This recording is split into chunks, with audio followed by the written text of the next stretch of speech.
வணக்கம். அன்பார்ந்த இணையதள நேயர்களை மீண்டும் www.qcrc.in என்ற இணையதளத்திற்காக நியூஸ் தமிழ் செய்திருக்கையில் உங்களை சந்திப்பதில் பெருமகிழ்ச்சி அடைகிறோம்.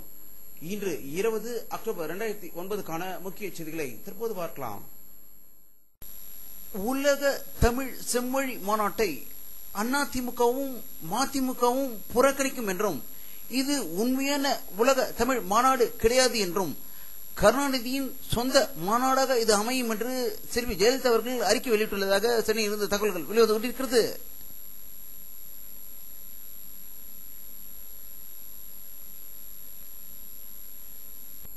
தமிழக முதல்வர் கருணாநிதி அவர்கள் இன்று வெளியிட்டுள்ள ஒரு செய்தி அறிக்கையில் முல்லை பெரியாறு அணை தொடர்பான வழக்கு நாளை இந்திய உச்சநீதிமன்றத்தில் வரவுள்ள நிலையில் உச்சநீதிமன்ற தீர்ப்புகளை மதிக்காமல் காலில் மிதித்து கேரள அரசு செயல்படுவது ஜனநாயகத்துக்கு எதிரானது என்று ஒரு காட்டமான அறிக்கையை வெளியிட்டுள்ளதாக சென்னையிலிருந்து தகவல்கள் வெளிவந்து கொண்டிருக்கிறது.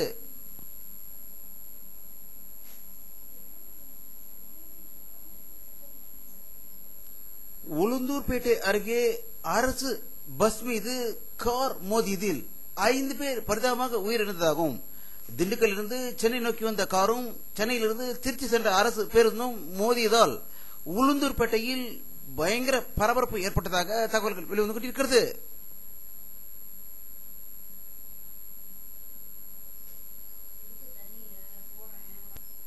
தமிழக துணை முதல்வர் திரு மு.க.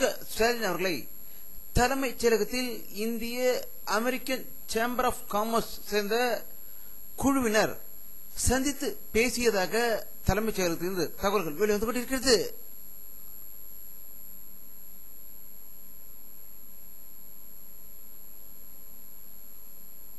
விடுதலை சிறுத்தைகள் கட்சி தலைவர் தொல் திருமாவளவன் வெளியிட்டுள்ள ஒரு திடீர் அறிக்கையில் ராட்சச ராஜபக்சே சர்வதேச போர் குற்றவாளி என்று அறிவித்துள்ளதாகவும் இதை வலியுறுத்தி 22ஆம் தேதி சென்னையில் ஆர்ப்பாட்டம் நடத்தப்படும் என்று கூறியிருப்பதாக செய்திகள் வெளிவந்து கொண்டிருக்கிறது. இதை பற்றி நம்முடைய அரசியல் வல்லுநர் கருத்து கேட்டபோது தொல் திருமாவளவன் ராஜபக்சேவிடம் கை குலுக்கி விட்டு டீ குடித்துவிட்டு இலங்கையிலிருந்து தமிழகம் வந்த இவர் கருணாநிதி அவர்களின் அடிமையாக இலங்கை சென்று வந்திருக்கிறார். அப்போது எதுவும் பேசாமல் திடீரென்று இவர் ராஜபக்சேவை தாக்கி பேசியிருப்பது ஒரு கேலி கூத்தான செயல் என்றும் இவர் தன்னுடைய கட்சியை கலைத்துவிட்டு திமுகவில் இணைந்து விடுவது மிக நல்லது என்று அறிவுரை கூறியிருக்கிறார்கள்.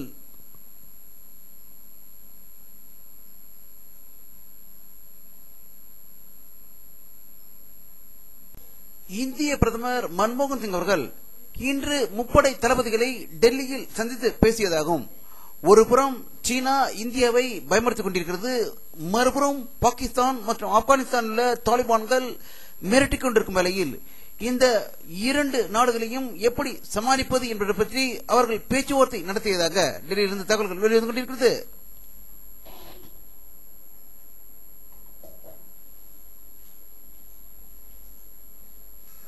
இஸ்லாமியர்களின் முக்கிய பயணமான ஹஜ் பயணம் இன்று துவக்கப்பட்டதாகவும் இதற்காக ஏர் இந்தியா விமானம் சிறப்பு விமானங்களை இயக்க இருப்பதாக டெல்லியில் இருந்து தகவல்கள் வெளிவந்து கொண்டிருக்கிறது.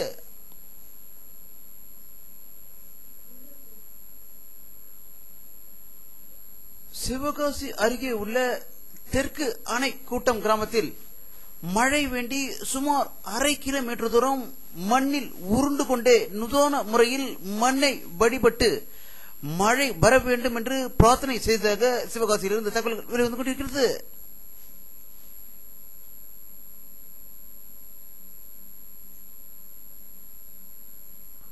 நம்முடைய அரசியல் வல்லுநர்களின் கருத்துக்கள் ஒவ்வொன்றும் பொன் மொழிகளாக எழுத வேண்டும் என்பதை மேலும் நிரூபிக்கும் வகையில் சிவகாஞ்சியில் உள்ள ஒரு விஷ்ணு கோவிலில் குருக்களாக பணியாற்றும் தேவநாத குருக்கள் என்பவர் அங்கு வரும் பெண்களிடம் தவறாக நடந்து கொண்டதாகவும் இதை வீடியோவில் பதிவு செய்து தொலைக்காட்சிகள் செய்தித்தாள்களில் வெளிவந்ததால் அவர் அதிர்ச்சி அடைந்து தப்பி ஓடிவிட்டதாகவும் போலீசார் அவரை வலைவீசி தேடி வருவதாகவும் காஞ்சிபுரம் மக்களே அதிர்ச்சி அடைந்து தற்போது தமிழக மக்கள் அதிர்ச்சி அடைந்திருப்பதாக தகவல்கள் வெளிவந்து கொண்டிருக்கிறது. இதை பற்றி நம்முடைய அரசியல் வல்லுநர் கருத்து கேட்ட போது ஆப்கானிஸ்தானில் உள்ள கைபர் போலர் கனவு வழியாக ஆடு மாடு மேய்த்து கொண்டு வந்த ஆரிய பார்ப்பனர்களின் லீலைகள் தற்போது மக்கள் மத்தியில் நன்றாக தெரிந்திருக்கிறது என்றும் இவர்களை ஓட ஓட விரட்டும் நாள் மிக விரைவில் இருக்கிறது என்று அவர்கள் கருத்து வெளியிட்டிருக்கிறார்கள்.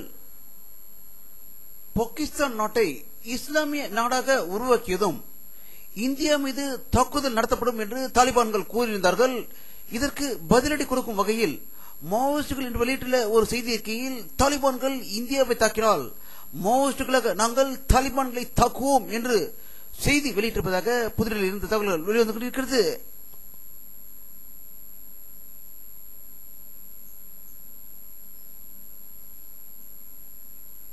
அமெரிக்க நாடுகளில் ஒன்றான மெக்சிகோவில் ரிக் என்ற புயல் தாக்கப்போவதாக வானிலை மையம் அறிவித்திருந்தது.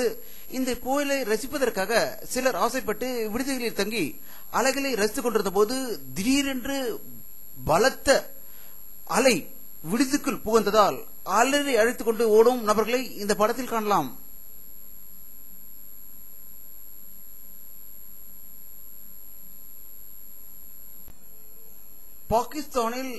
பாகிஸ்தான் யூனிவர்சிட்டியில் இன்று நடந்த பயங்கர குண்டுவெடிப்பில் 10க்கும் மேற்பட்டோர் உயிர் இழந்ததாக ஒரு அதிர்ச்சி தகவல் வெளிவந்து கொண்டிருக்கிறது. நேற்றுதான் பாகிஸ்தான் முழுவதும் உள்ள பள்ளி கல்லூரிகளுக்கு விடுமுறை அளிக்கப்பட்டது குறிப்பிடத்தக்கது.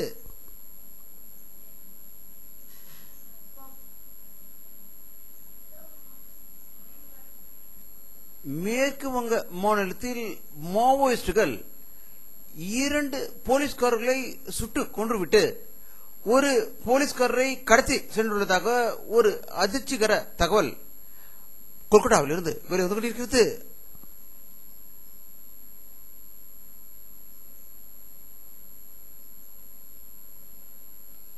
வானிலை அறிக்கை 20 அக்டோபர் 2009 பிற்பகல் 4 மணி எடுக்கப்பட்ட சேட்டலைட் போக்குவரத்தை தற்போது பார்த்துக் கொண்டிருக்கிறீர்கள். தமிழகத்தில் மேகமூட்டங்களே காணப்படவில்லை. இன்றும் வெயிலின் தாக்கம் அதிகமாக இருந்ததாகவே தகவல்கள் வெளிவந்து கொண்டிருக்கிறது. தமிழக மக்களின் 80% மழையை எதிர்நோக்கி காத்துக் கொண்டிருப்பதாகவே தமிழக முழுவதிலிருந்தும் தகவல்கள் வெளிவந்து கொண்டிருக்கிறது.